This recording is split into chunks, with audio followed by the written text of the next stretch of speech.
mengarahkan haluannya ke pantai seberang, mengamuklah samudera dan badai menderu, gelombang zaman mengampas dan sulit ditempuh. Keluarga yang terkasih, selamat jumpa dalam Inspirasi Sabda Keluarga.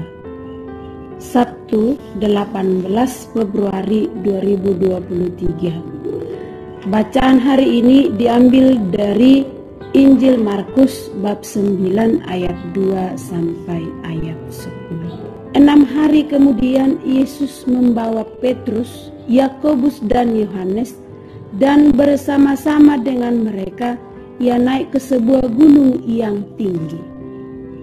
Di situ mereka sendirian saja. Lalu Yesus berubah rupa di depan mata mereka, dan pakaiannya sangat putih berkilat-kilat. Tidak ada seorang pun di dunia ini yang dapat mengelantang pakaian seperti itu. Maka nampaklah kepada mereka Elia bersama dengan Musa.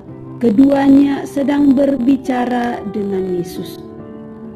Kata Petrus kepada Yesus, "Rabi, betapa bahagianya kami berada di tempat ini. Baiklah, kami dirikan 3 kemah, 1 untuk engkau, 1 untuk Musa, dan 1 untuk Elia." Ia berkata demikian sebab tidak tahu apa yang harus dikatakannya, karena mereka sangat ketakutan. Maka datanglah awan menaungi mereka, dan dari dalam awan itu terdengar suara, "Inilah anak yang kukasihi, dengarkanlah dia." Dan sekonyong-konyong waktu mereka memandang sekeliling mereka, mereka tidak melihat seorang pun lagi bersama mereka kecuali Yesus seorang diri.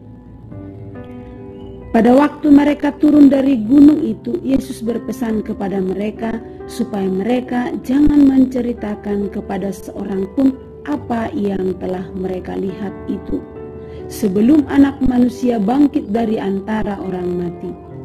Mereka memegang pesan tadi sambil mempersoalkan di antara mereka apa yang dimaksud dengan bangkit dari antara orang mati. Demikianlah Injil Tuhan. Terpujilah Kristus. Keluarga yang terkasih, tidak terasa ya, hari Rabu depan kita akan memasuki Rabu Abu, masa pertobatan. Nah, tema renungan ini saya buat zona nyaman. Keluarga yang terkasih,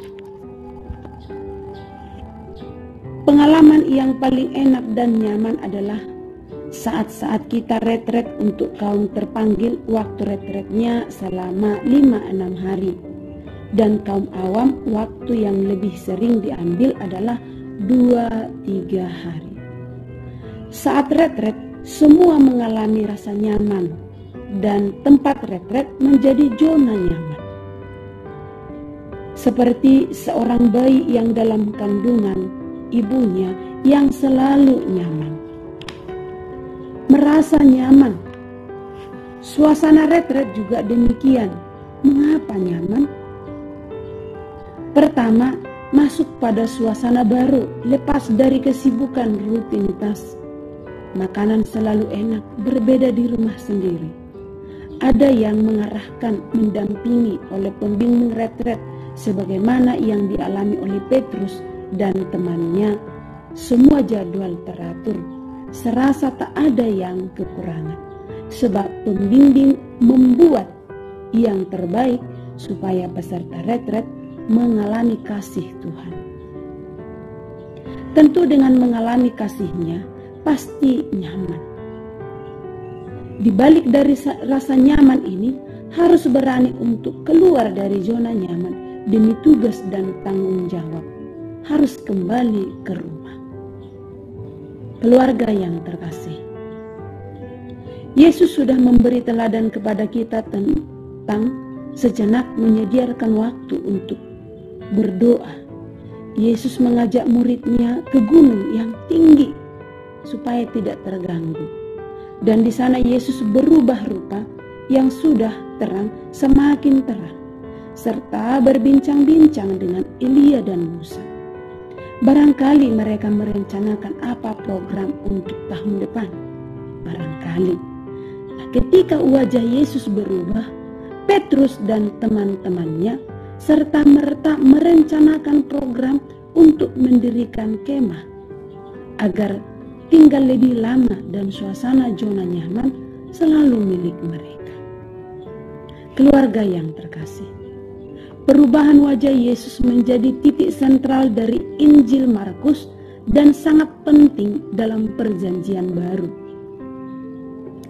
Peristiwa itu mau mengatakan bahwa Petrus, Yakobus, dan Yohaneslah yang akan bertanggung jawab dalam pewartaan Injil.